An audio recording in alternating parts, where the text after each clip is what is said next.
7 wealth boosters. 7.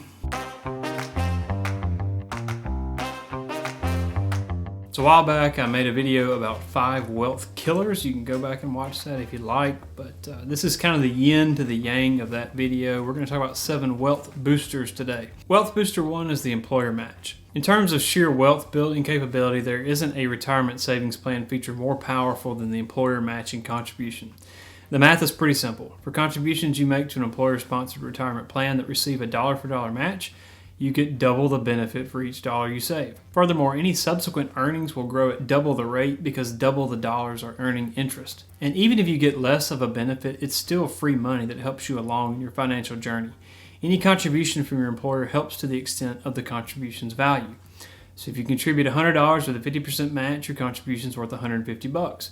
If you contribute $100 with a 15% match, your contribution is worth $115. It's still more than you put in. Now, somebody out there is going to look at a 15% match and turn their nose up as if it's beneath them to accept such a paltry sum when other employers contribute a true dollar-for-dollar match. Now, it's true 15% is much less than 100%, but it's still free money and it costs you nothing, unless, of course, you don't take it. If I offered you $115 for every $100 you gave to me, you'd probably take that deal, right?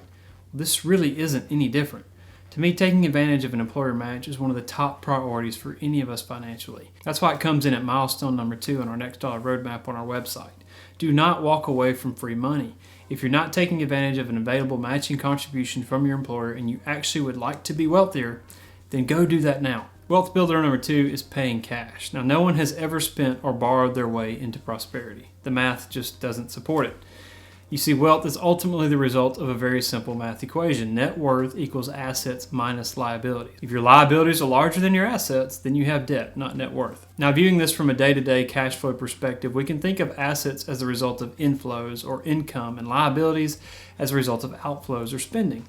As long as the inflows are coming in faster than the outflows, we're generating more wealth. However, anytime the outflows outpace the inflows, like I already said, our net worth is shrinking. So our focus should be on maximizing income and reducing spending if we want to build wealth. This is all painfully obvious, right? Well, what seems less obvious to people is the way borrowing money serves to amplify the impact of spending. For example, let's assume you incur $1,000 of expenses on a credit card in 1 month. Let's further assume the credit card charges an annual interest rate of 20% on any balances that aren't paid by the end of the month. If you allow this balance to roll over unpaid, your $1,000 balance will incur an additional $16.67 in interest, meaning you now owe $1,016.67 before the end of next month. And if you let that roll over, you'll owe $1,033.61, which includes 28 cents more interest than last month because your interest from last month has started to earn interest for the credit card company. This is not the direction you want compounding interest to carry you. Big deal, you say. Who cares about 28 cents? Well, wealthy people do. It's not that the 28 cents represents a relevant sum of money to most people, but it's a microcosm of the thousands of transactional financial decisions we make every day, month, and year. Those decisions add up to significant amounts of money.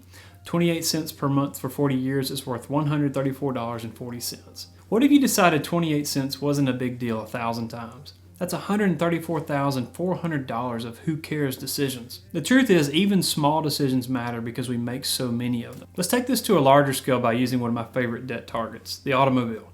The average monthly car payment in the United States as of October 2023 was $729. Also, on average, Americans hang onto their cars for a little over 5 years before trading them in for something newer. Over that period, we pay $6,946.63 in interest.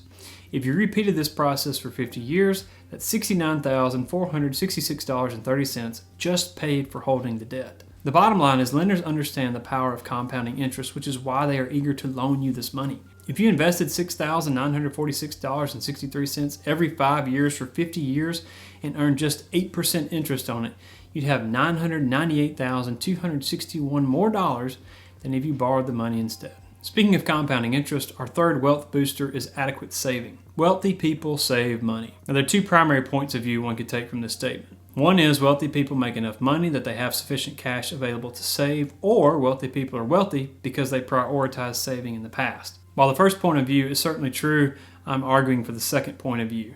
I don't think it would be particularly helpful to focus on the first point of view because A, if we could easily produce more income, we probably would, and B, this perspective could contribute to a sense of victimhood, which excuses us from exercising control over our own decisions. So maybe I should just restart by saying prioritizing saving money makes you wealthy. Oh, and there's stats to back this up. Dave Ramsey's media company, Ramsey Solutions, conducts regular research on America's millionaires. Here's some of the things they found out. 8 out of 10 millionaires invested their company's 401k, and another 75% also invested in plans outside their company's plan. 3 out of 4 millionaires credit their financial success to regular, consistent investing over a long period of time. 79% of millionaires say they did not receive an inheritance, and only 3% inherited $1 million or more. Only 31% of millionaires had an average salary above $100,000 over the course of their careers. Now, clearly, saving and investing plays a key role in the financial success of most millionaires. But how much to save? Well, as a rule of thumb, I recommend adjusting your savings rate according to your age when you start saving and investing. The earlier you start, the less you have to save as a portion of your income. If you start in your 20s, 15% of your income should be adequate. If you start in your 30s, try 20%, and in your 40s, start with 25%. We also have a post on our website about setting a savings rate as a percentage of your income, or you can watch the YouTube video, which I'll link above and also down in the description below.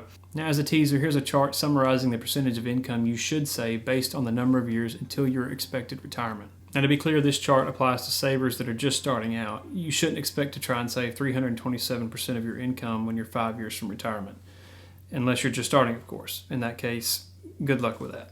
Wealth builder number 4 is wise investing. Now, while saving is an important component of building wealth, it's far more valuable when combined with thoughtful investing. The good news is nowadays investing can be as simple or as complex as you want it to be. If you have no idea what to invest in and just want to drop your savings into an investment and let it roll, then you're probably a good candidate for target date index funds. Target date funds allow investors to choose a single investment that aligns with their target date for retirement. The underlying holdings in the fund are then adjusted from a more aggressive to a more conservative portfolio as you approach your retirement date. All the rebalancing and market diversification is taken care of for you in one investment. If you do go the target date route, don't hold it in a taxable brokerage account, and be sure the underlying holdings are indexed mutual funds to keep expense ratios low. You should be able to easily find target date funds with expense ratios below 0.1%. If you want to take a more hands-on approach to investing, you can buy a selection of mutual funds that focus on a variety of industry sectors, investment types, company size, geographic focus, etc. Or you could even buy individual equities directly, though I don't recommend that. If you do decide to take a more active approach in your investment selection, be sure to do your research first and follow some of these guidelines. You need to diversify your portfolio through mutual funds or ETFs. Buy low-cost index funds. Their performance consistently beats active management, especially so after management costs are factored in. Don't ever hold more than 10% of your invested assets in a single company, and even less stock in the company that you work for. Also, you should avoid the urge to constantly watch the performance of your assets, or even worse, make frequent trades. Just set it and forget it. Speaking of that, set up an automated savings process through payroll deduction or direct draft from your bank account so you don't have to actively remember to save each month. Now, there's a lot more to investing than we have time to cover in this video, but there is a playlist on our channel that you can check out that's completely about investing. There's also some links to some other videos and posts, which I'll put down in the description below. Speaking of taking an active role, if the information in this video is helpful to you, please click like and subscribe so I can keep making videos like this and teach people about personal finance. All right, wealth builder number 5 is education. Michael Jordan is famous for a lot of things. One of those is a quote that he made at some point: "No brain, no gain, stay in school." Now, while it may be somewhat ironic, this quote comes from a man who has literally made over $1 billion from his athletic ability. He's not wrong. There's a lot to gain from staying in school. Like I mentioned earlier, I posted the opposite form of this video called 5 Wealth Killers not long ago. And while researching for that video, I dropped by the Bureau of Labor Statistics website to take a view of their 2023 Education Pay Survey. The results of that are in the chart on your screen. Now, to give you some perspective, a $1,000 weekly salary is $52,000 a year. A $1,500 monthly salary would be $78,000 per year. You probably aren't surprised to see that income tends to follow one's level of educational attainment. It's particularly noteworthy that there's a steep uptick in income for those who receive a bachelor's degree or go even further in academia. And based on this data, if you obtained a bachelor's degree, you'd make $2.33 million more than those with a high school diploma over the course of a 40-year career. That's $5.85 million versus $3.52 million. That's assuming you receive an annual wage increase of 3% each year. Now, the truth is, those with higher educational attainment are likely to receive more frequent increases in income. Additionally, job security is represented by the line that looks like it's declining, kind of a grayish-white color across those bars. It also shows that the more education you have, the less often you tend to be unemployed. So not only do you make more money if you stay in school longer, you actually stay employed longer as well. Wealth builder number 6 is to own instead of rent. This one may be a bit touchy given how crazy the housing market in the United States has been over the last 4 or 5 years, but the fact is homeowners are typically much better off than renters from a net worth perspective. According to the Federal Reserve in 2022, homeowners had a median net worth of $396,200 versus $10,400 for renters. That's a whopping 38 times overall net worth. Now, it's not to suggest that homeownership is always a superior decision to renting. If you think you might move in the next few years, then renting might actually make perfect sense. But if you have roots somewhere, you'll be much better off in the long run if you buy a house. For most American families, the largest portion of their net worth is their home. And even though a mortgage is a debt arrangement, it's much more palatable to your finances because each payment transfers more ownership in an appreciating asset over to you. According to FHFA, homes have appreciated at an annual rate of 4.3% annually. At that rate, the value of the average home will more than double over the period of a 30-year mortgage. Rent, on the other hand, well, it gives you a warm and dry place to stay, but it doesn't contribute to your overall net worth at all. Wealth builder number 7 is measuring progress. I had a boss once that was fond of telling my colleagues and I that what gets measured gets done. If he said it once, he said it 1,000 times. Ooh, yeah. I'm gonna have to go ahead and sort of disagree with you there. Now, he was using it as a justification to micromanage our team, but there's actually some truth to it. If you think about it for a minute, how could you verify that decisions you're making are carrying you closer to your goals if you never stop to evaluate the impact of those decisions?